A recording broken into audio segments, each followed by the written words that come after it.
VOA 세계뉴스입니다. 태평양 도서국 정상회의가 16일 일본 도쿄에서 개막했습니다. NHK 방송 등 일본 언론들은 10회째를 맞은 이번 태평양 도서국 정상회의에 투발루, 팔라우, 바누아투 등 남태평양 16개 나라 정상과 호주, 뉴질랜드의 장관급 인사가 참석했다고 보도했습니다. 기시다 후미오 일본 총리는 이번 회의를 통해 해수면 상승 등 기후변화 문제와 해양 안보 등 다양한 분야에서 태평양 도서국들과의 협력을 확인할 것이라고 언론들은 전했습니다. 기시다 총리는 또 후쿠시마 원전 오염 처리수 방류 문제에 대한 회원국들의 이해도 거듭 촉구할 것으로 알려졌습니다. 각국 대표들은 회의가 종료되는 오는 18일 공동성명을 발표할 예정입니다. 태평양 도서국 정상회의는 3년 주기로 열려왔으며 이번 회의는 지난 1월 남태평양 국가 나우루가 타이완과 단교하고 중국과 수교 방침을 밝히는 등 최근 영내 도서국들과 중국의 관계가 가까워지고 있는 가운데 열리는 것입니다. 일본 정부는 이번 회의를 통해 남태평양 도서국들과의 관계 강화를 희망하고 있다고 NHK는 전했습니다. 인도와 파키스탄 접경 지역에서 무장 세력이 인도 군인들을 공격해 최소 4명의 군인들이 사망했다고 인도군이 오늘 밝혔습니다.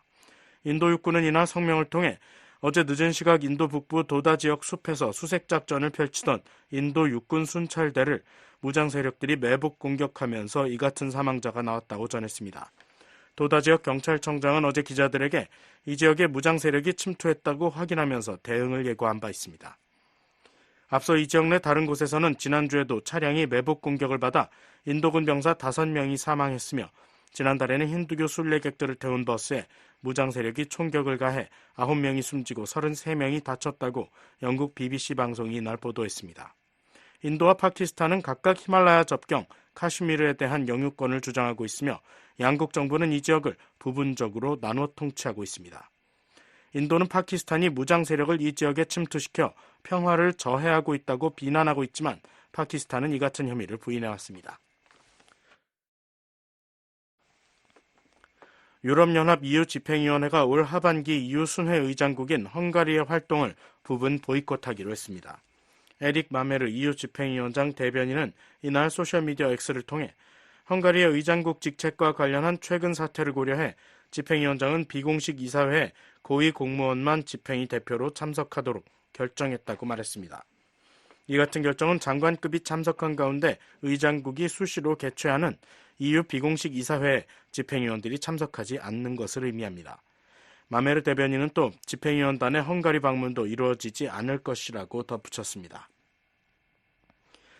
EU 집행위의 이번 결정은 오르반 빅토르 헝가리 총리가 지난주 이른바 평화사절단 명목으로 우크라이나와 러시아, 중국을 전격 방문한 데 대해 EU 회원국들 사이에서 비난 여론이 일고 있는 가운데 이루어졌습니다.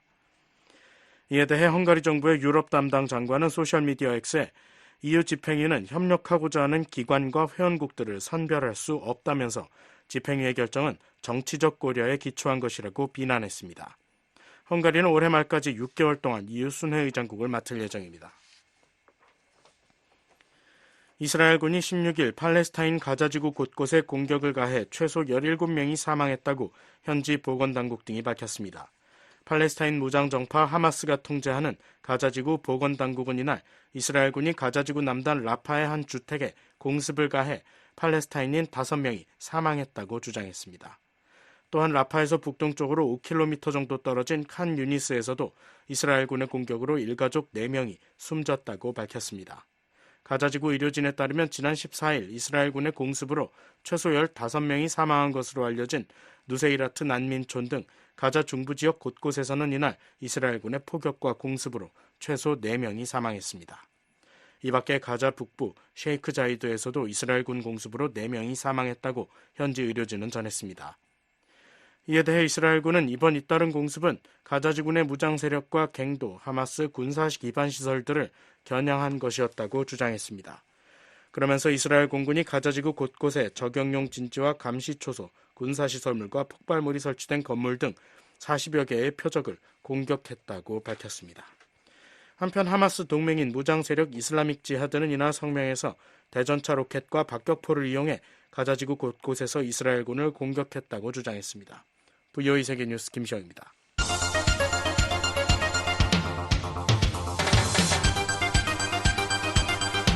VOA News Today.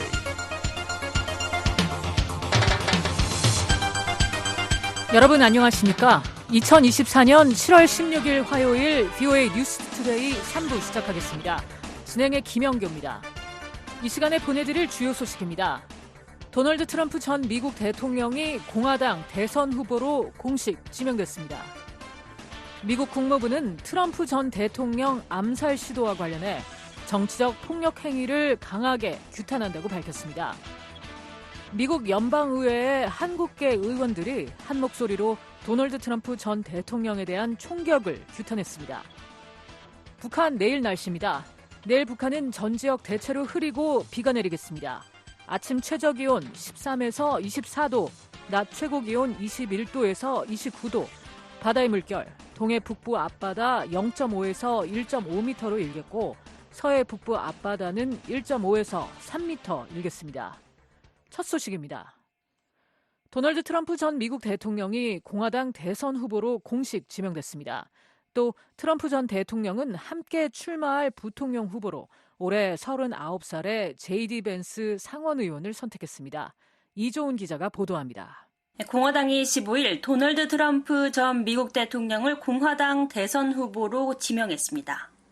공화당의 마이크 존슨 하원 의장은 이날 위스콘신주 미러키 5 서브 포럼에서 진행된 전당대회에서 이 같은 내용을 공식 발표했습니다. Let's make it official. Accordingly, the chair announces that President Donald J. Trump 존슨 하원 의장은 이날 연단에 올라 전당대회에서 유효 투표의 과반수를 얻은 도널드 트럼프 대통령이 공화당 대표로 선출됐음을 발표한다고 말했습니다. 이날 트럼프 전 대통령은 각 주의 대의원 대상 투표에서 2,400여 명의 선택을 받았습니다. 각 주의 대표단이 트럼프 전 대통령을 호명하는 방식으로 진행된 이날 투표에서 플로리다주 투표 때 과반 득표를 넘겼습니다. 이로써 트럼프 전 대통령은 오는 11월 열리는 미국 대선에서 집권 2기에 도전하게 됐습니다. 트럼프 전 대통령의 대선 도전은 지난 2016년과 2020년에 이어 이번이 세 번째입니다. 트럼프 전 대통령은 전당대회 마지막 날인 18일 후보 수락연설을 할 예정입니다. 이 자리에서 2기 집권 시 비전 등을 제시할 계획입니다. 민주당은 다음 달 19일 일리노이주 시카고에서 전당대회를 열고 조 바이든 대통령을 민주당 후보로 공식 지명합니다. 바이든 대통령은 앞선 경선에서 전체 대의원 3,937명 중 3,894명을 확보해 민주당 대선 후보로 선출될 자격을 갖췄습니다. 한편 트럼프 전 대통령은 15일 자신과 함께 대선에 나설 부통령 후보로 제이디 벤스 상원 의원을 지명한다고 발표했습니다. 트럼프 전 대통령은 15일 사회 관계망 서비스 트루스 소셜을 통해 오랜 숙고와 고민 끝에 그리고 다른 많은 분의 엄청난 재능을 고려한 끝에 나는 미국 부통령직을 맡기에 가장 적합한 사람은 위대한 오하이오주의 제이디 벤스 상원 의원이라고 결정했다고 밝혔습니다. 이어 벤스 의원은 해병대에서 명예롭게 조국을 위해 복무했고 오하이오 주립대학교를 2년 만에 수석으로 졸업했다며 예일대학교 로스쿨을 졸업하고 예일 법률저널 편집장과 예일대학교 법학 재향군인회장을 지냈다고 소개했습니다. 또 벤스 의원의 저서인 힐빌리의 노래는 열심히 일하는 미국의 남녀를 옹호하는 내용으로 주요 베스트셀러이자 영화로도 제작됐다고 덧붙였습니다. 그러면서 기술과 금융 분야에서 매우 성공적인 비즈니스 경력을 쌓은 제이디는 이제 캠페인 기간 동안 자신이 훌륭하게 싸우며 대변했던 사람들, 즉 펜실베니아와 미시간, 위스콘신, 오하이오, 미네소타 및 그 너머 지역의 미국 노동자와 농부들에게 집중할 것이라고 강조했습니다. 트럼프 전 대통령이 언급한 힐빌리의 노래는 벤스 의원이 가난한 백인 가정에서 태어난 자신의 어린 시절을 담은 회고록으로 유명합니다. 오하이오주 미들턴에서 태어난 올해 39세 초선인 벤스 의원은 고등학교 졸업 후 해병대에 입대해 이라크 전쟁에 참전했습니다.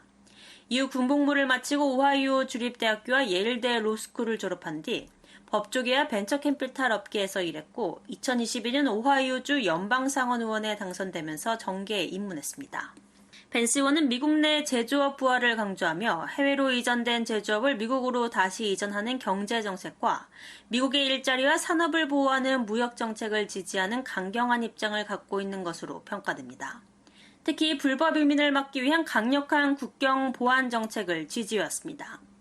외교안보 정책과 관련해선 관련 위원회 활동을 하는 등 깊이 관여하진 않아 한반도와 관련해 구체적인 발언을 하거나 관련 법안 발의에 참여한 기록은 없습니다. 다만 벤스 의원은 전반적으로 미국의 군사력 강화와 동맹국과의 관계 심화를 지지하는 입장을 가지고 있습니다. 특히 중국에 대해선 경제적 위협에 대응해 강력한 대중 관세 정책과 중국 기업의 미국 내 투자를 규제하는 강경한 정책을 옹호해왔습니다. 또 동맹국들과 협력해 중국의 불공정 무역 관행에 대응함으로써 중국의 경제적 패권을 견제해야 한다는 입장을 취하고 있습니다. 벤스 의원은 지난 4월 본회의장 연설에서 세계 경찰로서 미국의 역할에 반대한다는 의견을 밝히기도 했습니다. If the Europeans were forced to step up and provide for their own security, we could actually take care of some more domestic problems at home, but no. 벤스 의원은 러시아의 우크라이나 전쟁을 언급하며 유럽인들이 스스로 나서서 안보를 책임져야 한다면 우리는 국내 문제를 더 많이 해결할 수 있을 것이라고 말했습니다. 하지만 이 회의장에 너무 많은 이들이 우리가 전 세계 경찰 역할을 해야 한다고 결정했다며 미국 납세자들은 망할 것이라고 주장했습니다. 미국 부통령은 대통령이 사망하는 등 직무를 수행할 수 없게 되면 대통령직을 승계하는 서열 2위의 자리입니다. 부통령은 또 상원의장을 겸임해 상원에서 투표가 동률일 때 결정적인 캐스팅 보트를 행사할 수 있는 권한을 갖고 있습니다. VOA 뉴스 이존입니다. 미국 국무부는 트럼프 전 대통령 암살 시도와 관련해 정치적 폭력 행위를 강하게 규탄한다고 밝혔습니다. 총격범의 범행 동기를 밝히는데 수사력이 집중되는 가운데 국토안보부는 트럼프 전 대통령에 대한 경호 수준을 상향 조정했습니다. 함지아 기자가 보도합니다. 매튜 밀러 국무부 대변인은 도널드 트럼프 전 대통령 총격 사건과 관련해 우리의 메시지는 간단하다며 바이든 대통령이 분명히 했듯 민주주의에는 폭력이 설 자리가 없다는 것이라고 말했습니다. 밀러 대변인은 15일 브리핑에서 오늘날 전 세계 사람들과 정부도 미국인들과 마찬가지로 지난 토요일에 일어난 일에 궁금증을 가지고 있다는 것을 알고 있다면서 이같이 밝혔습니다. We know today that people around the world, governments around the world, have questions about what happened on Saturday, just as Americans do. And our message to them 이어 is 우리가 어떤 나라의 정치적 폭력에 대해서도 규탄한 것처럼 그리고 이전에 미국에서 발생한 정치적 폭력 행위를 규탄했던 것과 마찬가지로 우리는 이번 공격과 모든 정치적 폭력을 강력하게 분명하게 규탄한다고 강조했습니다. 그러면서 전 세계 사람들이 우리의 민주주의에 대해 의문을 품고 있는 이 시기에 우리가 해야 할 일의 큰 부분은 하나의 국가로서 우리가 어떻게 대응할지를 보여주는 것이라고 말했습니다. So at this time when people around the world have questions about our democracy, a big part of what we must do is show them how we respond as a nation. 알레한드로 마요르카스 미 국토안보부 장관은 이날 백악관 브리핑에 참석해 이번 피격 사건에 대한 미국 정부의 대처 방안과 앞으로의 계획 등을 설명했습니다. 마요르카스 장관은 트럼프 전 대통령에 대한 위협 양상의 변화와 공식 후보로 전환되는 그의 신분 변화에 맞춰 비밀 경호국은 트럼프 전 대통령에 대한 경호를 강화했다고 밝혔습니다. 그러면서 여기에는 이번 주 공화당 전당대회 기간 동안 트럼프 전 대통령의 경호와 관련된 강화 조치도 포함된다고 말했습니다. Both prior to and after the events of this past weekend, the Secret Service enhanced former President Trump's protection. 또한 비밀 경호국은 트럼프 전 대통령이 부통령 러닝메이트로 지명한 J.D. 벤스 상원의원과 제3후보로 대선에 나선 로버트 F. 케네디 주니어도 주요 경호 대상으로 추가한 것으로 전해졌습니다. 마요르카스 장관은 각 부처가 이번 사건의 경위를 파악하는 데 집중하고 있다면서 바이든 대통령의 지시에 따라 독립적인 검토가 진행될 예정이라고 밝혔습니다. 그러면서 이 검토에서는 총격 사건 전과 당시 그리고 이후 비밀 경호국과 그 외 법 집행기관의 조치를 조사해 국가 지도자 보호라는 임무를 가장 효과적으로 달성하는 데 필요한 즉각적이고 장기적인 개선 사항을 파악할 것이라고 강조했습니다. 마요르카스 장관은 이날 CNN 방송과의 인터뷰에서 이 비밀 경호국을 신뢰한다면서도 이번 암살 시도가 경호 실패라고 인정했습니다. 현재 수사당국은 이번 사건의 전모를 파악하는 데 수사력을 집중하고 있습니다. 미 연방수사국 FBI는 이날 발표한 성명에서 지난 7월 13일 펜실베니아주 버틀러에서 열린 유세 현장에서 발생한 총격 사건을 도널드 트럼프 전 대통령에 대한 암살 시도이자 잠재적인 국내 테러로 보고 계속 수사를 진행하고 있다고 밝혔습니다. 이어 FBI의 기술 분석 요원들이 총격범 토머스 매튜 크룩스의 휴대폰 접속에 성공해 이를 분석 중에 있다고 확인했습니다. 또한 크룩스의 거주지와 차량을 수색하고 현장에 있던 참석자와 목격자 등을 대상으로 약 100건의 인터뷰를 진행했으며 제보자들로부터 확보한 현장 영상 등을 계속 검토하고 있다고 전했습니다. 현재 FBI는 이번 사건을 크룩스의 단독 범행으로 보고 있습니다. 다만 그의 범행 동기는 아직 알려지지 않았습니다. 이런 가운데 트럼프 전 대통령은 사건 다음 날인 14일 공화당 전당대회가 열리는 위스콘신주 밀워키에 도착했습니다. 공화당은 15일부터 나흘간 밀워키에서 전당대회를 개최하고 마지막 날인 18일에는 트럼프 전 대통령이 후보 수락 연설을 할 예정입니다. 트럼프 전 대통령은 14일 워싱턴 이그제미너와의 인터뷰에서 이번 암살 시도 이후 전당대회의 대선 후보 수락 연설문 내용을 완전히 다시 작성했다며 국가적 단결과 통합을 강조할 것이라고 말했습니다. 그러면서 이번 사건을 계기로 나라를 하나로 단결시키고 싶다며 오는 18일 연설은 미국을 하나로 결집할 수 있는 기회이고 내게 그런 기회가 주어졌다고 덧붙였습니다. 앞서 조 바이든 미국 대통령도 14일 대국민 연설을 통해 폭력은 결코 해답이 될 수 없다며 정치적 이견을 뛰어넘는 국민 통합의 중요성을 역설했습니다. Disagreement is inevitable in American democracy. It's part of human nature. But politics must never be a literal battlefield, and God forbid. 미국 민주주의에서 의견 충돌은 피할 수 없고 이는 인간 본성의 일부이지만 정치가 결코 전쟁터나 살상의 장이 돼선 안 된다는 것입니다. 바이든 대통령과 트럼프 전 대통령은 사건 발생 당일인 13일 밤 전화통화를 했습니다. 이와 관련해 트럼프 전 대통령은 14일 언론 인터뷰에서 전화통화가 좋았다면서 바이든 대통령이 매우 친절했다고 밝혔습니다. 그러면서 앞으로 양측의 대선 운동이 서로에게 더욱 정중하게 진행될 것이라고 말했습니다. VOA 뉴스 함지아입니다.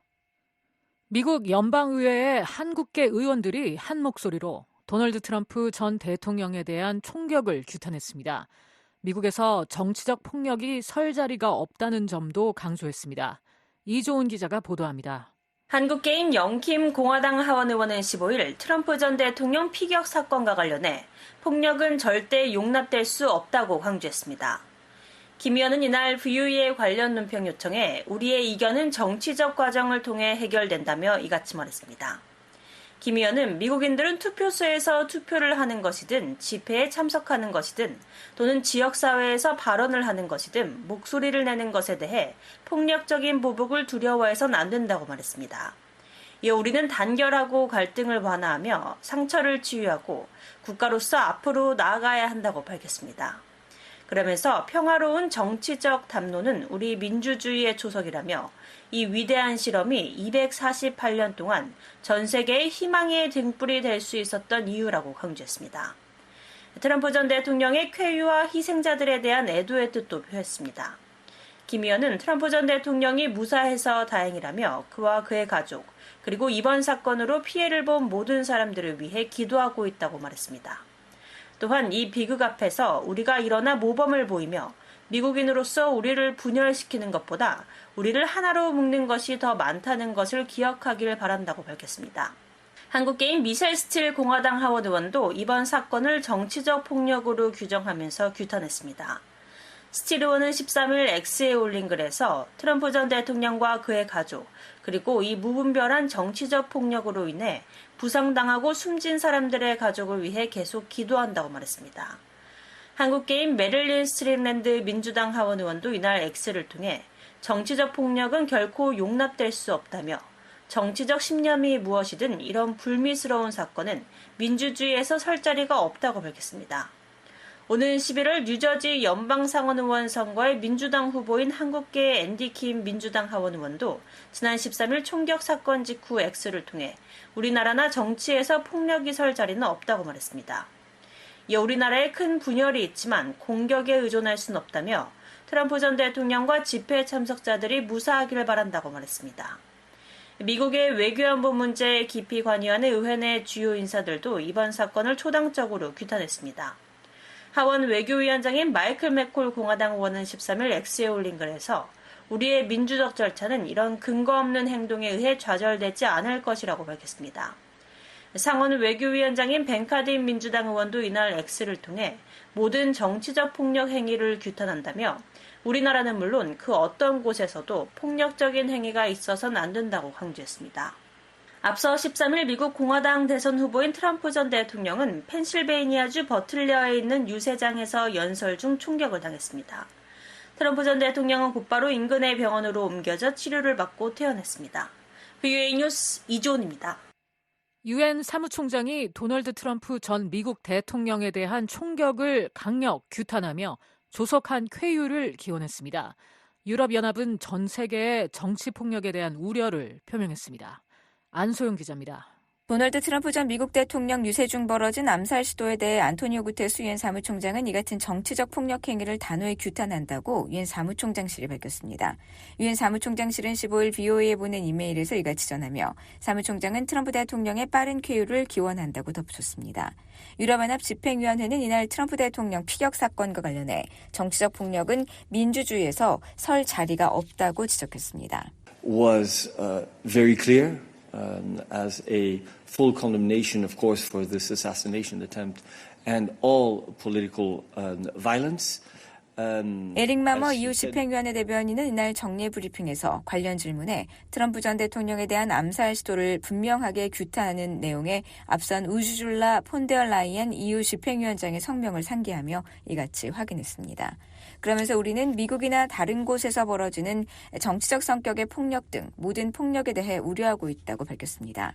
이어 우리는 대화가 이견이 있는 부분에서 합의점을 찾는 기반이 된다는 EU의 토대를 믿는다고 말했습니다. 지난 13일 미국 공화당 대선 후보인 트럼프 전 대통령은 펜실베이니아주 버틀러에 있는 유세장에서 연설 중 총격을 당해 귀 윗부분을 다쳤습니다. 트럼프 전 대통령은 곧바로 인근의 병원으로 옮겨져 치료를 받고 퇴원했습니다. 한국과 일본, 프랑스, 캐나다 등 각국 정상들은 이번 총격 사건을 한 목소리로 규탄하며 트럼프 전 대통령의 빠른 쾌유를 기원했습니다. VOA 뉴스 안소영입니다. 한국 정부가 핵 작전 지침을 통해 미국과의 동맹을 핵 기반 동맹으로 격상시켰다고 강조하고 있는 가운데 북한은 핵 억제 태세를 상향하겠다고 경고했습니다. 한반도에서 핵 경쟁이 본격화하고 있다는 분석이 나옵니다. 서울에서 김환용 기자가 보도합니다. 윤석열 한국 대통령은 16일 용산 대통령실에서 주재한 국무회의에서 지난주 방미 기간 조 바이든 미국 대통령과 미한 한반도 핵 억제, 핵 작전 지침을 채택한 사실을 언급하며 두 나라 동맹이 핵 기반 동맹으로 격상됐다고 말했습니다. 이 지침을 통해 마침내 한미가 함께하는 일체형 확장 억제 시스템이 공고히 구축되었고 한미 동맹은 명실상부한 핵 기반 동맹으로 확고하게 격상되었습니다. 윤 대통령은 그러면서 전시와 평시를 막론하고 미국의 핵 자산에 한반도 임무를 특별 배정한다며 이제 우리는 어떤 종류의 북핵 위협에도 기민하고 효과적으로 대응할 수 있는 태세를 구축하게 됐다고 밝혔습니다. 북한 국방성은 앞서 지난 13일 대외관용 조선중앙통신을 통해 담화를 내고 미한 정상의 한반도 핵 억제, 핵 작전 지침에 관한 공동성명에 대해 도발적이고 불안정을 초래하는 위험한 행동이라며 경고를 무시할 경우 치르게 될 대가는 누구도 상상하기 힘들 것이라고 위협했습니다. 국방성은 또 미한의 이 같은 행동이 핵 억제 태세를 보다 상향시키고 억제력 구성의 중요 요소들을 추가할 것을 절박하게 요구하고 있다며 우리는 우리가 해야 할 일들을 알고 있으며 이를 위해 필요한 활동들을 계속 해나갈 것이라고 밝혔습니다. 한국 국방부는 14일 북한 측의 이 같은 담화에 대해 적반하장식 위협이라며 북한이 핵 사용을 기도한다면 한미동맹의 압도적 대응으로 북한 정권은 종말을 맞이하게 될 것이라고 경고했습니다. 한국 정부 산하 국책연구기관인 통일연구원 조한범 선임연구위원은 북한의 핵무기 개발에서 비롯된 핵 경쟁이 한반도에서 본격화하는 양상이라고 진단했습니다. 조 선임연구위원은 핵작전 지침을 통해 한국은 미국의 핵 전력 가동 과정에서 일정한 발언권을 갖게 됐다며 북한으로선 미한 동맹이 예상을 뛰어넘는 수준으로 가고 있다고 여길 것이라고 말했습니다. 통일연구원 홍민 선임연구위원은 과거 미국은 한국에 대한 확장 억제 제공을 언급할 때 그 핵심 수단이 핵무기임을 공개적으로 밝히길 꺼렸다며 북한은 그러나 이번 핵작전 지침을 통해 미 핵전력이 한반도에서 북핵 대응의 상시적 수단이 됐다고 여기고 압박을 크게 느낄 것이라고 분석했습니다. 홍 선임연구위원은 또 북한이 핵무기 강국인 러시아와 최근 군사동맹 수준의 새 조약을 체결한 것도 한국으로 하여금 미국과의 핵 기반 동맹 필요성을 키웠고 한반도에서의 핵 경쟁을 본격화시킨 요인이 됐다고 말했습니다. 북러가 두 핵을 가진 국가가 정부가 보기에는 거의 군사동맹 수준으로 밀착을 하고 있기 때문에 이 핵을 가진 두 국가에 대응하기 위해서는 우리도 강력한 핵 기반의 동맹성을 강조할 필요가 있다. 이게 이제 상당 부분 고려를 했을 가능성이 매우 높다고 봐야겠죠. 이게 정확하게 본다면 핵 경쟁인 거죠. 전문가들은 북한이 핵 억제 태세를 상향하고 억제력 구성에 중요 요소들을 추가하겠다고 밝힌 대목을 주목하고 있습니다. 서울대 통일평화연구원 장용석 객원연구위원은 북한이 핵 사용 문턱을 낮추는 언행을 한층 강한 톤으로 구사하면서 자신들의 핵무기 반격 능력 고도화에도 속도를 낼 것으로 예상했습니다. 핵 사용 문턱을 낮추면서 실제 사용될 수 있고 사용할 의지도 있다라는 것을 과시하는 이런 말과 행태, 이런 것들이 좀 강화될 가능성이 있고 공격받았을 때 대표적으로 SLBM 같은 경우겠죠. 소위 북한의 핵 전력의 생존, 그다음에 반격 이런 능력들을 강화하는 쪽으로 개발을 좀 가속화하지 않겠느냐 생각이 들죠. 조한범 선임연구위원은 과거 미국과의 군비 경쟁 과정에서 소련 체제가 붕괴됐듯이 핵무기 경쟁은 천문학적인 비용 때문에 가난한 쪽이 지게 돼 있다며 북한의 핵무기 고도화는 자충수가 될 가능성이 크다고 말했습니다. 조 선임연구위원은 북한의 핵 도발이 한국 내 자체 핵무장론을 비등하게 하고 이 때문에 미 핵 전력의 한반도 투사가 강화되는 결과를 낳고 있다고 설명했습니다. 북한이 핵과 관련된 도발을 하면 대한민국 내에서는 자체 핵무장론이 더 커져야 되고요. 이번에 핵작전 지침에도 불구하고 자체 핵무장론은 지금 수그러들 기미가 없어요. 오히려 핵작전 지침이 미흡하다라는 여론까지 지금 나오고 있거든요. 이 상황에서 북한이 핵과 관련된 도발을 한다고 그러면 미국은 확장 억제치를 더 강화해야 되는 부담이 발생을 하거든요. 한편 김정은 북한 국무위원장의 여동생인 김여정 노동당 부부장은 16일 조선중앙통신을 통해 또다시 한국 측의 대북전단을 비난하는 담화를 냈습니다. 김 부부장은 담화에서 우리 국가의 남쪽 국경과 일부 중심지대에선 대한민국 쓰레기들이 날린 대형 풍선 29개가 또 발견됐다며 다시금 엄중히 경고한다. 처참하고 기막힌 대가를 각오해야 할 것이라고 위협했습니다. 김 부부장은 철원군 등 전단이 발견된 지역을 열거하며 많은 지역에서 해당 구역들이 봉쇄되고 있는 것과 관련해 인민들의 불편이 증대되고 있다고 말했습니다. 그러면서 한국 쓰레기들의 취조라고 더러운 짓이 계속될 경우 우리의 대응 방식의 변화가 불가피하게 제기될 것이라고 주장했습니다. 김 부부장은 앞서 지난 14일에도 담화를 통해 대북전단이 발견됐다며 수거한 전단을 소각하는 장면을 담은 사진을 이례적으로 공개한 바 있습니다.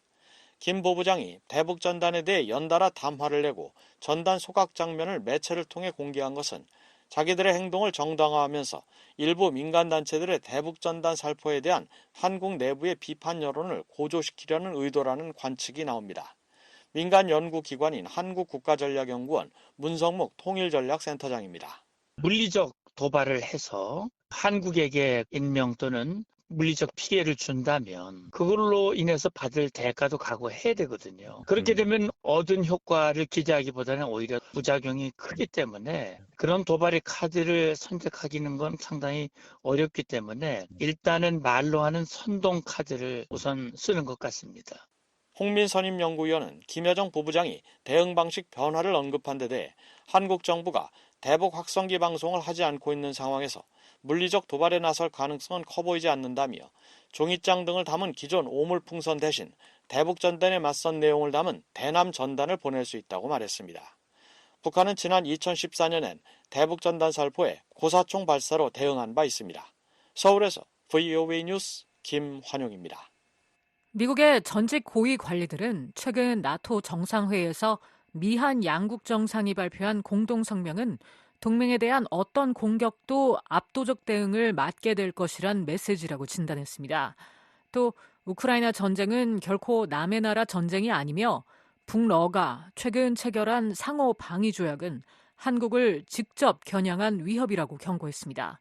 13일 VOA 워싱턴 톡에 출연한 에이브러햄 덴마크 전 미 국방장관 오커스 선임 고문과 패트릭 크로닌 허드슨 연구소 아태 안보석좌의 대담을 노시창 기자가 정리했습니다. 한국을 포함한 인도 태평양 4개국 정상들이 3년 연속 나토 정상회의에 초청을 받았는데요. 나토가 한국을 계속 초청하는 이유는 뭔가요? 크로닌 석자님은 한국이 좋은 파트너로서 어떤 강점을 갖고 있다고 보세요? Well, it may have been the 75th anniversary of NATO, but it was the third anniversary after the Russian invasion of Ukraine, and that was a real inflection point in international affairs. 올해는 나토 창설 75주년이기도 하지만 러시아의 우크라이나 침공 3년째이기도 해서 국제 정세의 중요한 변곡점이네죠. 그 이후로 아시아의 주요 4개국인 한국, 일본, 호주, 뉴질랜드가 나토 정상회의에 초청을 받았습니다. 그들은 외교에 기여하고 있고 그들은 잠재적으로 산업 기반에 기여하고 있습니다. 러시아의 침략에 맞서 싸우는 나토 파트너들에게 공급될 군수품을 포함해서 말이죠. 그리고 그들은 사이버 안보와 경제 안보를 지원하고 있는데 세계적으로 공통의 민주적 국가들에게는 매우 중요한 것들이죠. 워싱턴 정상선언에서 중국을 러시아의 우크라이나 침공에 대한 결정적인 조력자라고 규정했는데요. VOA로서는 북한 관련 내용이 머리 기사지만 덴마크 고문님, 나토 입장에서는 군사 강국인 중국의 러시아 지원이 훨씬 더 큰 우려 아닌가요? Well, it's a much more strategic concern. It's a more geopolitical concern for Europe and for the United States. 훨씬 더 전략적인 문제죠. 유럽과 미국으로선 더 지정학적 우려인데요. 미국은 중국을 우리가 직면한 다가오는 도전으로 이야기하죠. 국가체제를 바꾸려는 의도와 수단을 모두 가진 유일한 나라라고요. 그래서 유럽은 점점 더 중국을 자신들이 의존하는 이상과 국제체제에 대한 글로벌 도전자로 인식하죠. 그렇지만 유럽의 파트너와 동맹들은 북한도 문제이자 도전으로 봅니다. 북한 군사력과 핵 역량 측면에서도 그렇지만 유럽에는 무엇보다 러시아의 우크라이나 침공에 대한 지원 확대 때문입니다. 유럽 국가들은 북한의 핵과 미사일 개발을 그들에게 어느 정도로 실질적인 위협이라고 보나요? 유럽 국가들은 북한이 러시아와의 군사 협력을 강화한 이후 북한을 더 심각하게 받아들이게 된 건 아닌가요? I think they see North Korea as a more immediate challenge because of its support for Russia and its invasion of Ukraine. This is the largest land war we've seen. 유럽 국가들은 북한을 더 즉각적인 도전으로 봅니다. 북한이 러시아의 우크라이나 침공을 지원하니까요. 이것은 우리가 2차 세계대전 이후 본 가장 규모가 큰 육상에서 벌어지고 있는 전쟁입니다. 수십만 명이 죽거나 부상을 당했습니다. 그리고 북한의 러시아 지원은 유럽이 직면하고 있는 즉각적인 가장 시급한 도전입니다. 하지만 러시아 전략가들이나 정책 이반자들과 이야기를 나눠보면 그들은 북한의 핵무기와 탄도미사일 개발을 글로벌 안보에 대한 위협으로 보고 있고 따라서 그들도 그것을 도전으로 인식합니다. 비핀 나랑 핵협의그룹 미국 측 대표와 자주 대화를 나누셨는데요. 그 의미를 어떻게 보시나요? 한국이 미국의 핵 배치에 대해 실제로 강력한 발언권을 가진 유일한 나라라는 것이 정말 사실인가요? Well, ultimately, I can't speak to the agreement that was just signed. I believe it's still classified and hasn't been. 결론부터 말하자면 저는 방금 서명한 협정에 대해서 말할 수 없습니다. 아직 기밀 사항으로 공개되지 않은 걸로 아는데요. 하지만 분명히 미국은 동맹인 한국이 미국의 확장 억제 보장을 확신할 수 있기를 원합니다. 미국 약속을 한국에 재확인하기 위한 다양한 노력이 있었습니다. 훈련에서부터 대화, 그리고 이제 이런 협의체 합의에 이르기까지요. 이는 미국이 아시아 동맹과 맺은 그 어떤 것보다도 강력한 것입니다. 유일하게 비교할 만한 건 미국과 나토의 교류 방식입니다. 나토엔 여러 핵 보유국이 포함되어 있죠. 그래서 저는 이것이 아주 중요한 발전이라고 생각합니다. 저는 이것이 우리가 한국을 안심시키는 아주 중요한 메커니즘이라고 생각하는데요. 또한 우리의 잠재적 적들에게 보내는 매우 분명한 메시지이기도 하고요. 이 동맹은 강력하고 우리 사이를 분열시킬 수 없을 것이며 우리 동맹에 대한 어떤 공격도 압도적인 대응을 맡게 될 것이라는 메시지 말입니다. 이 지침 문서가 나오기 전까지만 해도 정부에 계셨잖아요.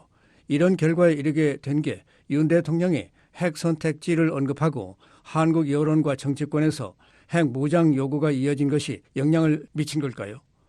이것이 어떻게든 미국을 움직였다고 생각하십니까? I think that Washington is very aware of the political debates, the discussions happening in Korea. and understands why. 미국은 한국에서 벌어지고 있는 정치적 논쟁과 논의를 잘 알고 있고 왜 일각에서 핵무장을 요구하는지 잘 이해하고 있다고 생각합니다. 하지만 우리는 또한 알고 있고 한국 지도자들도 이해하고 있다고 생각하는데요. 독자적인 핵 역량을 추구하는 건 한국에 엄청난 위험과 비용이 따를 거란 사실을 말이죠. 그래서 이것이 우리가 억제력을 강화하고 우리의 동맹을 강화하는 방법입니다.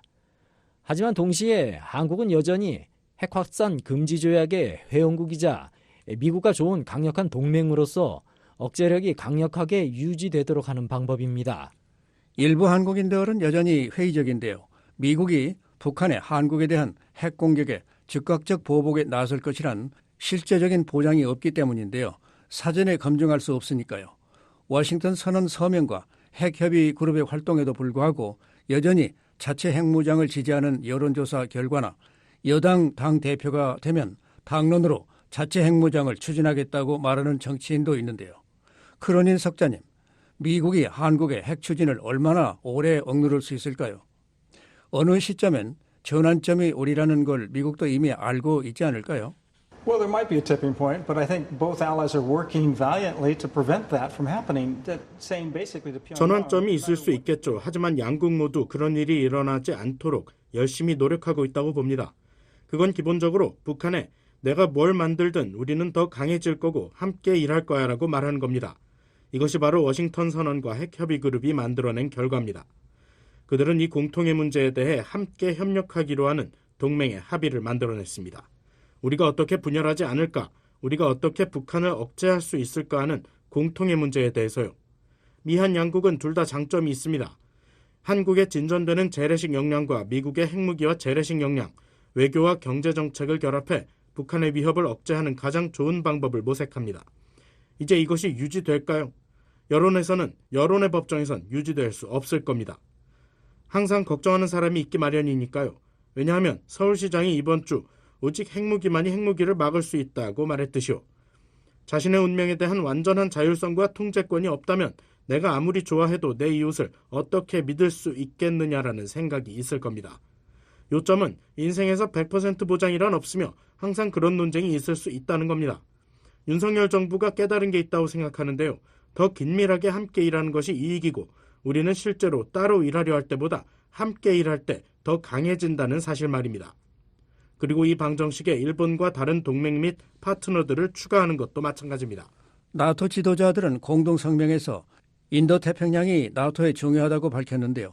인도태평양 지역에서 전개되는 일 등이 유럽 대서양 안보에 직접적인 영향을 미친다는 점에서요. 아시아태평양 파트너들의 유럽 대서양 안보에 대한 지속적인 기여도 환영한다고 했습니다. 나토는 인도태평양 4개국에 어떤 기여를 원하는 걸까요? 그리고 그것이 한국에도 이익일까요? Well, it can be in South Korea's interest, and I think South Korea clearly found a benefit by showcasing its global pivotal 한국의 state 이익이 될 수 status. 있죠. 그리고 한국은 지난 3년간 나토 정상회의에서 글로벌 중추국가로서의 위상을 보여줌으로써 분명 이익을 받습니다. 이는 전 세계에서 한국의 영향력을 높이는 데 상당히 기여했습니다. 마찬가지로 유럽에서 러시아의 침략에 맞서 나토가 하려는 일에 대한 지지도 한국의 이익이 된다고 보는데요. 윤 대통령이 특히 이번 주에 분명히 밝혔는데요.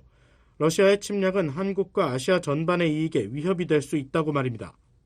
왜냐하면 러시아가 주변국을 침략하고 김정은에게 기술을 이전하게 되면 김정은을 대담하게 만들어 한반도와 아시아의 평화를 위협할 수 있기 때문입니다. 그래서 이건 이익입니다. 외교, 군사안보, 산업안보, 경제정책에서 이익입니다. 저는 사이버 안보에 대해 생각하고 있는데요. 사이버 위협은 전 세계적인 문제예요. 라자루스, 코지베어, APT40 등 이 대변동의 축, 저항의 축에서 활동하는 세 개의 큰 해킹 그룹을 예로 들 수 있는데요. 그들은 한국, 일본, 호주, 유럽, 미국을 공격하고 있고 우리는 공통의 문제에 직면해 있습니다. 따라서 나토 체제를 활용해 허위 정보에 대한 안보 대응책을 조직하는 것은 매우 중요합니다. 또한 군수품 비축에 대한 산업 정책을 돕고 미래의 AI 같은 일들을 다루고 다른 이슈들도 다루는 게 중요한데요. 특히 한국이 기여할 준비가 돼 있을 뿐 아니라 세계적인 이슈이기 때문에 한국이 이익을 얻을 수 있는 이슈들 말입니다.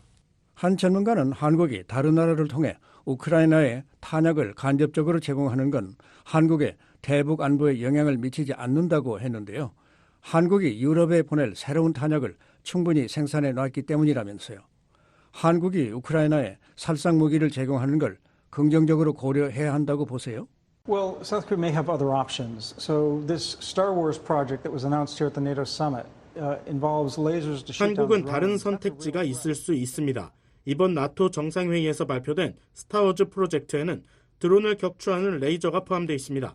이건 실제 위협이지만 치명적이진 않죠. 방어 시스템입니다. 따라서 한국은 그런 시스템을 먼저 보내고 싶어 할 수도 있어요. 러시아가 한국의 관점에서 금지선을 넘는다면 말이죠. 하지만 한국은 우크라이나에 더 많은 군수품을 제공할 수 있습니다. 그렇지 않다면 나토 회원국들에 계속 군수품을 제공하거나요. 그래서 한국이 러시아의 위협에 대응할 수 있는 여러 다른 방법들이 있을 겁니다. 왜냐하면 러시아의 위협은 공통의 위협이니까요. 윤 대통령도 이 위협이 별개가 아니라고 분명히 밝혔는데요.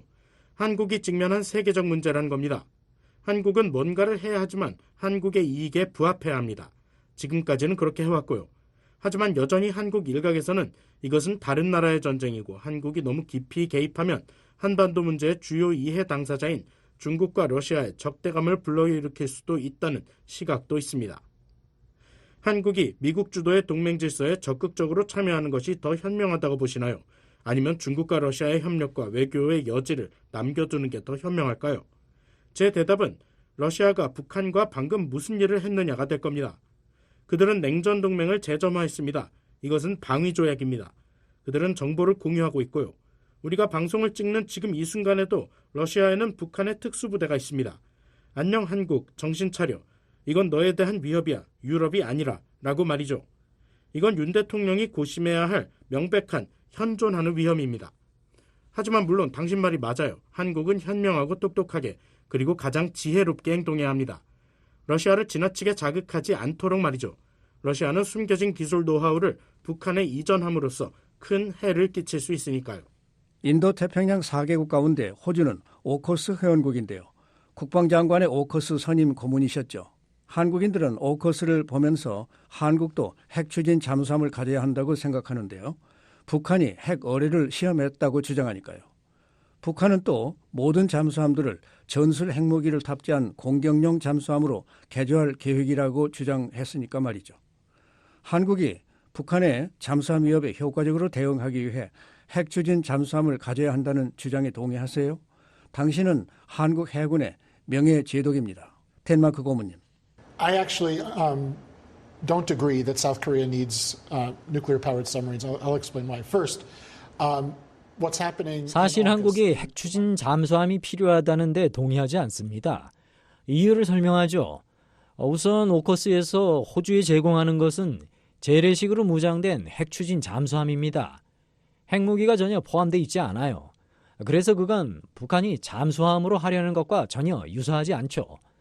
하지만 특히 한국의 필요와 역량에서 보면 핵추진 잠수함의 이점은 장거리를 이동할 수 있고 아주 오랫동안 조용히 바다에 있을 수 있다는 겁니다. 호주의 경우 그들은 핵추진 잠수함이 필요합니다. 그들이 직면한 도전과 위협은 상당히 먼 거리에 있으니까요. 그래서 그들은 장거리 잠항 능력이 필요합니다. 미국과 유사하죠. 반면에 한국은 직면한 위협이 훨씬 더 가깝고 핵추진 잠수함을 개발, 유지, 사용하는 데 막대한 비용이 듭니다. 제 생각엔 정확히 한국에 필요한 건 재래식 잠수함입니다. 긴 잠항거리는 필요 없죠. 재래식 잠수함도 매우 조용히 운항할 수 있어요. 재래식 잠수함들이 훨씬 더 효과적이고 비용 효율도 훨씬 높을 겁니다. 한국이 직면하고 있고 또 직면할 도전에 대처하는 데 있어서 말이죠. 지금까지 에이브러햄 덴마크 전 미 국방장관 오커스 선임 고문과 패트릭 크로닌 허드슨 연구소 아태 안보석자의 대담 들으셨습니다. 북한의 핵물질이 2년 새 2배 가까이 증가했다는 핵연구그룹의 평가가 나왔습니다. 조립 가능한 핵탄두수는 최대 90기로 추정되지만 실제로는 약 50개 정도로 조립했을 수 있다고 관측했습니다. 자세한 소식 전해드립니다.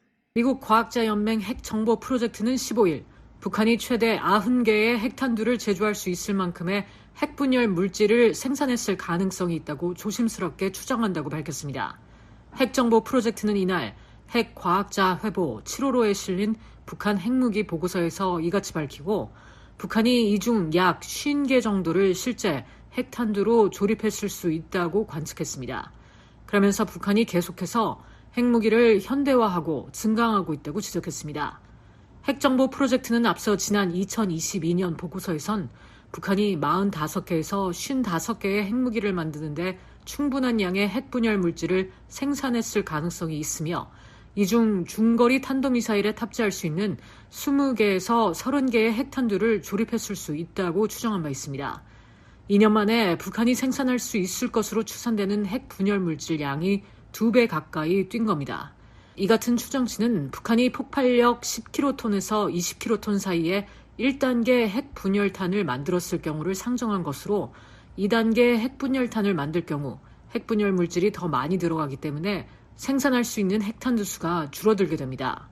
보고서는 북한이 최대 81kg의 플루토늄과 1800kg의 고농축 우라늄을 보유하고 있을 것으로 추정하며 이를 통해 궁극적으로 최대 90개의 핵무기를 보유할 수 있는 잠재적 역량이 있다고 설명했습니다. 앞서 다른 국제연구단체도 올해 북한의 핵물질 보유량과 관련해 핵정보 프로젝트와 비슷한 추정치를 제시한 바 있습니다. 스웨덴의 민간 연구단체인 스톡홀름 국제평화연구소 시프리는 지난 6월, 올해 1월 기준으로 북한이 보유한 핵탄두 수를 50기로 추정했습니다. 또 북한이 조립할 수 있는 핵탄두 수를 최대 90기 정도로 추산했습니다.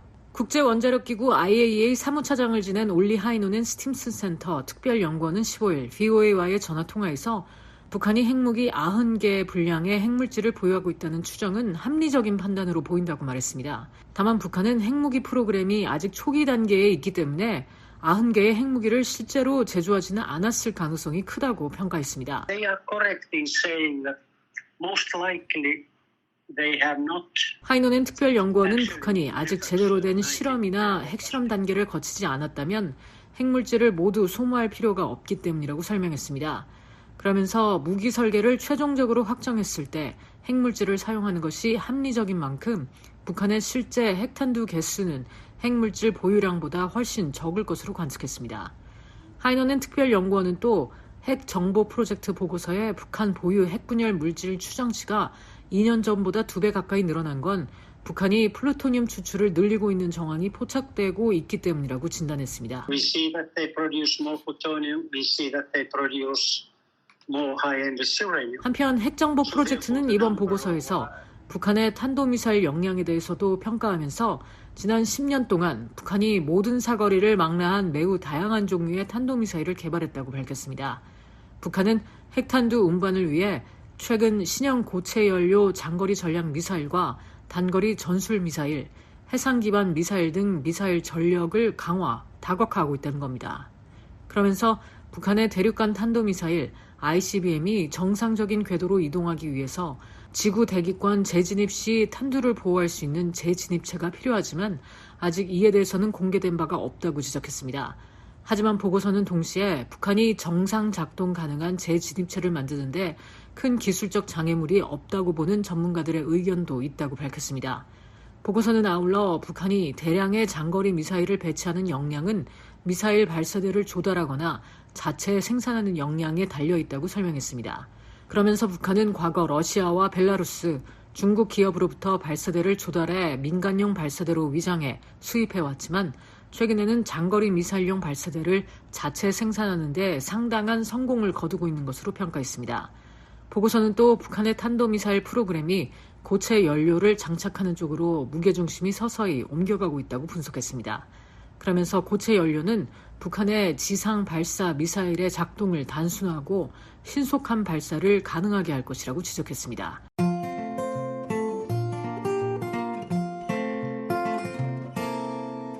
미국과 한국, 지구촌 곳곳의 다양한 소식을 전해드리는 생방송 여기는 워싱턴입니다의 요일별 주간 프로그램을 알려드립니다. 월요일 밤과 화요일 새벽에는 미국 역사 속 중요한 인물들을 알아보는 인물 아메리카를, 화요일 밤과 수요일 새벽에는 라디오로 들어보는 미국 역사 이야기 미국사. 수요일 밤과 목요일 새벽에는 11월 대통령 선거를 앞두고 주요 이슈 살펴봅니다. 미국의 선택 2024. 목요일 밤과 금요일 새벽에는 한국에 사는 탈북민들이 살아가는 현장을 찾아가는 탈북민의 세상보기가 방송되고요. 금요일 밤과 토요일 새벽에는 주요 뉴스의 배경과 관련 용어, 뉴스 속 인물 살펴보는 뉴스 따라잡기 순서가 마련되어 있습니다. 매일 밤 10시에서 11시에 생방송 여기는 워싱턴입니다는 중파 1188kHz와 단파 9350, 9490, 12080kHz로 매일 새벽 4시에서 5시에 방송하는 생방송 여기는 워싱턴입니다는 단파 5875, 9365, 7465kHz로 보내드립니다. 생생하고 정확한 미국과 한국, 세계 소식 전해드리는 생방송 여기는 워싱턴입니다와 늘 함께 하시기 바랍니다.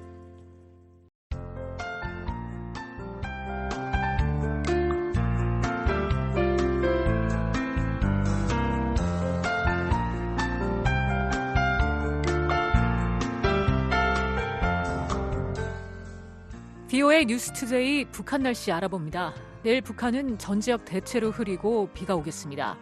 최저기온 13에서 24도, 최고기온 21도에서 29도.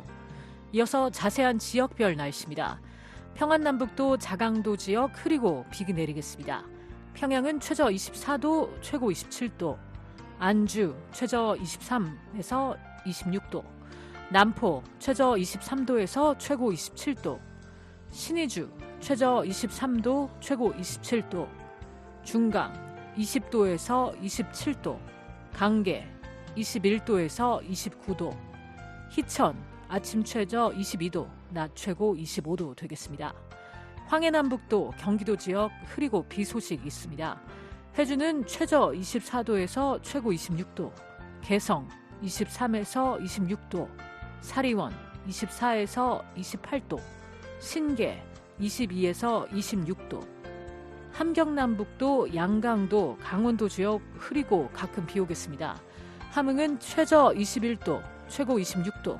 심포 22에서 26도. 장진 16도에서 21도. 해산 17도에서 28도.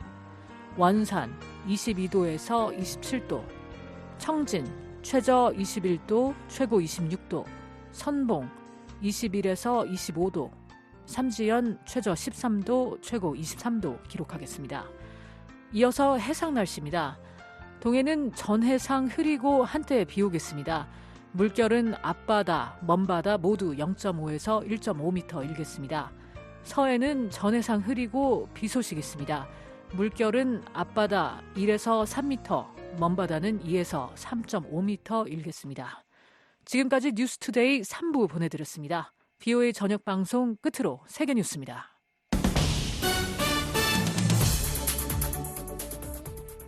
VOA 세계뉴스입니다. 북한 내에서 제도화된 주민 대상 강제 노동이 심각한 인권 침해 우려를 낳고 있다고 유엔이 16일 밝혔습니다. 유엔 인권 최고대표 사무소는 이날 서울에서 발표한 보고서에서 북한에서 자행되고 있는 강제 노동 유형으로 구금시설 내 노동, 강제배정 직장, 군 징집, 혁명 돌격대 활용, 작업동원, 외화벌이용 해외 파견 노동 등 6가지를 꼽았습니다. 유엔 인권 최고대표 사무소는 주민들의 이익보다 국가의 이익을 위해 운영되는 이 같은 강제노동 제도를 통해 북한 주민들은 착취를 당하고 있다며 이 같은 제도는 주민들을 통제 감시하며 사상을 주입하는 수단이라고 지적했습니다. 볼커 튀르크 유엔 인권 최고대표는 보고서에 담긴 진술 내용을 통해 강제노동이 사람들에게 미치는 고통이 규모와 폭력, 비인도적 대우의 수위 면에서 얼마나 충격적이고 비참한지 알 수 있다고 말했습니다. 튀르크 대표는 또 피해자들은 견디기 힘든 환경에서 노동을 강요당하면서도 급여나 선택권이 주어지지 않고 의료 조치와 휴식 시간 등도 보장되지 않으며 지속적 감시와 구타, 성폭력 위험에 노출돼 있다고 밝혔습니다. 유엔은 북한 정부의 강제노동 제도를 철폐하고 어떠한 형태의 노예 제도도 전면 중단할 것을 촉구했습니다. 아울러 국제사회에는 강제노동과 관련해 범죄를 저지른 것으로 의심되는 이들을 조사하고 법의 심판대에 세울 것을 당부했습니다. 유엔의 이번 보고서는 북한을 탈출해 해외에 거주 중인 강제노동 피해자 및 증인들과 2015년부터 지난해까지 진행한 183건의 인터뷰 등을 토대로 작성됐습니다. 인도와 파키스탄 접경 지역에서 무장 세력이 인도 군인들을 공격해 최소 4명의 군인들이 사망했다고 인도군이 오늘 밝혔습니다. 인도 육군은 이날 성명을 통해 어제 늦은 시각 인도 북부 도다 지역 숲에서 수색 작전을 펼치고 있던 인도 육군 순찰대를 무장 세력이 매복 공격하면서 이 같은 사망자가 발생했다고 전했습니다. 도다 지역 경찰청장은 어제 기자들에게 이 지역에 무장 세력이 침투했다고 확인하면서 대응을 예고한 바 있습니다. 앞서 이 지역 내 다른 곳에서는 지난주에도 차량이 매복 공격을 받아 인도군 병사 5명이 사망했으며 지난달에는 힌두교 순례객들을 태운 버스에 무장 세력이 총격을 가해 9명이 숨지고 33명이 다쳤다고 영국 BBC 방송이 이날 보도했습니다. 인도와 파키스탄은 각각 히말라야 접경 카슈미르에 대한 영유권을 주장하고 있으며 양국 정부는 이 지역을 부분적으로 나눠서 통치하고 있습니다. 인도는 파키스탄이 무장 세력을 이 지역에 침투시켜 평화를 저해하고 있다고 비난하고 있지만 파키스탄은 이 같은 혐의를 부인해왔습니다. 태평양 도서국 정상회의가 16일 일본 도쿄에서 개막했습니다. NHK 방송 등 일본 언론들은 10회째를 맞은 이번 태평양 도서국 정상회의에 투발루, 팔라우, 바누아투 등 남태평양 16개 나라의 정상과 호주, 뉴질랜드 장관급 인사들이 참석했다고 보도했습니다. 기시다 후미오 일본 총리는 이번 회의를 통해 해수면 상승 등 기후변화 문제와 해양안보 등 다양한 분야에서 태평양 도서국들과의 협력을 확인할 것이라고 언론들은 전했습니다. 기시다 총리는 또 후쿠시마 원전 오염처리수 방류 문제에 대한 회원국들의 이해도 거듭 촉구할 것으로 알려졌습니다. 각국 대표들은 회의가 종료되는 오는 18일 공동성명을 발표할 예정입니다. 태평양 도서국 정상회의는 3년 주기로 열려왔으며 이번 회의는 지난 1월 남태평양 국가 나우루가 타이완과 단교하고 중국과 수교 방침을 밝히는 등 최근 영내 도서국들과 중국의 관계가 가까워지고 있는 가운데 열리는 것입니다. 일본 정부는 태평양 도서국 정상회의를 통해 남태평양 도서국들과의 관계 강화를 희망하고 있다고 NHK는 전했습니다. 유럽연합 EU 집행위원회가 올 하반기 EU 순회의장국인 헝가리의 활동을 부분적으로 보이콧하기로 했습니다. 에릭 마메르 EU 집행위원장 대변인은 이날 소셜미디어 X를 통해 헝가리의 의장국 직책과 관련한 최근 사태를 고려해 집행위원장은 비공식 이사회에 고위 공무원만 집행위 대표로 참석하도록 결정했다고 밝혔습니다. 이 같은 결정은 장관급이 참석한 가운데 의장국이 수시로 개최하는 EU 비공식 이사회에 집행위원들이 참석하지 않는 것을 의미합니다. 마메르 대변인은 또 집행위원단의 헝가리 방문도 이루어지지 않을 것이라고 덧붙였습니다. EU 집행위의 이번 결정은 오르반 빅토르 헝가리 총리가 지난주 이른바 평화사절단 명목으로 우크라이나와 러시아, 중국을 전격 방문한 데 대해 EU 회원국들 사이에서 비난 여론이 일고 있는 가운데 이루어졌습니다. 이에 대해 헝가리 정부의 유럽 담당 장관은 소셜미디어 X에 EU 집행위는 협력하고자 하는 기관과 회원국들을 선별할 수 없다면서 집행위의 결정은 정치적 고려에 기초한 것이라고 비난했습니다. VOA 세계뉴스 김시영입니다. 지금까지 여러분께서는 VOA 저녁 방송을 들으셨습니다. VOA 저녁 방송은 저녁 8시부터 자정까지 4시간 동안 중파 1188kHz를 통해 들으실 수 있습니다. 또 밤 9시부터 10시까지는 단파 9350, 9490, 12080kHz로 밤 10시부터 11시까지는 단파 9350, 12045, 12080kHz로 또 밤 11시부터 12시까지는 단파 9405, 12045, 12080kHz로 청취 가능합니다. 매일 새벽 2시부터 3시까지 1시간 동안은 중파 1566kHz로 또 매일 새벽 4시부터 6시까지 2시간 동안은 단파 5875, 7365, 7465kHz로 들으실 수 있습니다. 함께해 주신 여러분 고맙습니다. 다음 방송 시간까지 안녕히 계십시오.